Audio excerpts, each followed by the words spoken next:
I'm a United States history teacher at Escambia High School in Pensacola. I was also a recipient of the Merit Award for Excellence in Teaching. I'm requesting that you very carefully consider all the controversial legislation about my profession currently being placed before you, and that you consider the long-range implications these proposals have for Florida and its citizens. I'm of course referring to Senate Bill 6, House Bill 7189, as well as proposed legislation affecting the Florida retirement system. This is not the standard method one uses to write to a politician, I know. But I'm a teacher, and I'm asking that you indulge my propensity to educate. Pour yourself a cup of coffee and take a few minutes with this discourse in the hopes that you will gain a new perspective. I did not accept the $2,000 Merit Award.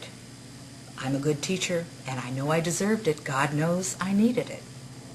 But no more than any of my colleagues who were passed over. Allow me to explain the critical importance of an interconnected faculty.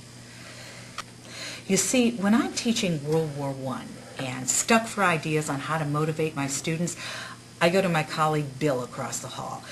They're focusing on tanks and gas masks, I say, and Bill winks. He's got just the thing. He hands me a book on poetry from the trenches. And when I read it to my students, they reach a deeper understanding, one which they will retain long after the facts and figures specific to World War I have been forgotten. When I'm teaching about Teddy Roosevelt and the progressives, I go to Angie with her wealth of innovative ideas. She digs through her closet and she produces the perfect project, and my students appreciate and benefit from a hands-on lesson.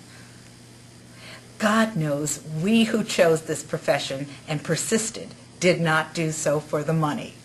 So when we're shocked and astounded by the misguided and frankly demeaning current legislation, we go to our department head, Keitha, who always has the encouraging words to keep us positive and focused on our purpose.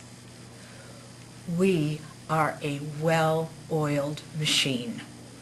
And students come to us, products of all their past teachers, their parents, and society, good or bad.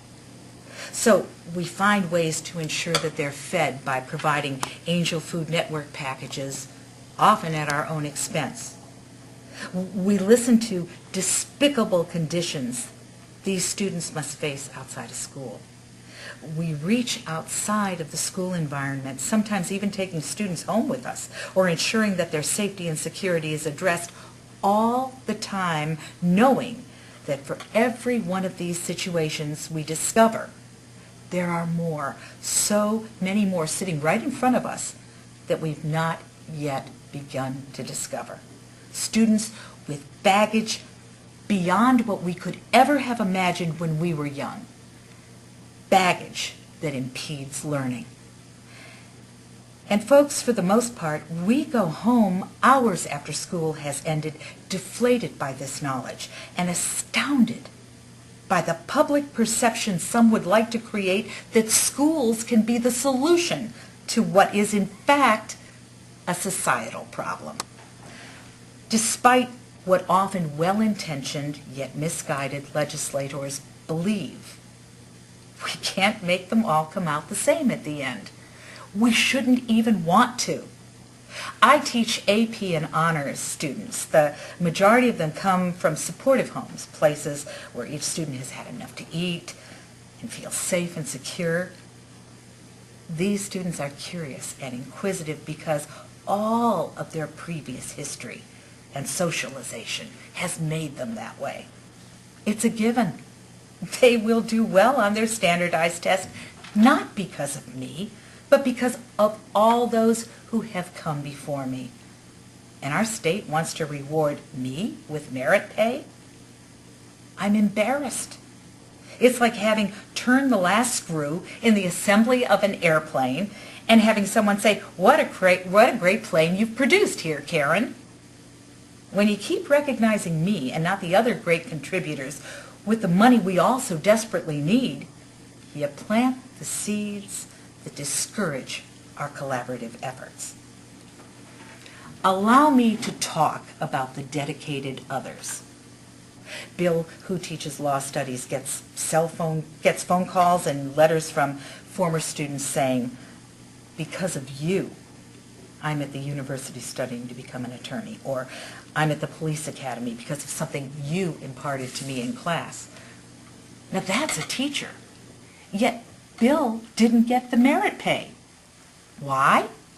Well, he's motivating a general education population that draws from our inner city. Because of the baggage they bring to school, when they come to school, they don't test as well as my students do. An even greater transgression is what will become of those who teach students who, for myriad reasons, have reached high school and haven't yet learned to read. Now there's a challenging cross-section. Every time each of those students makes a fraction of a learning gain, we celebrate. I have never seen teachers work harder to keep those students in school and to help them achieve. Work that includes mega motivational techniques many of us wouldn't even begin to know how to employ. Yet the probability of those students showing adequate learning gains on a standardized test are practically non-existent. According to the new laws, we will drive scores of that rare breed of teacher out of education because 50+% of their evaluation will be based on those students' test results. Have you thought of the unemployment checks the state will be issuing?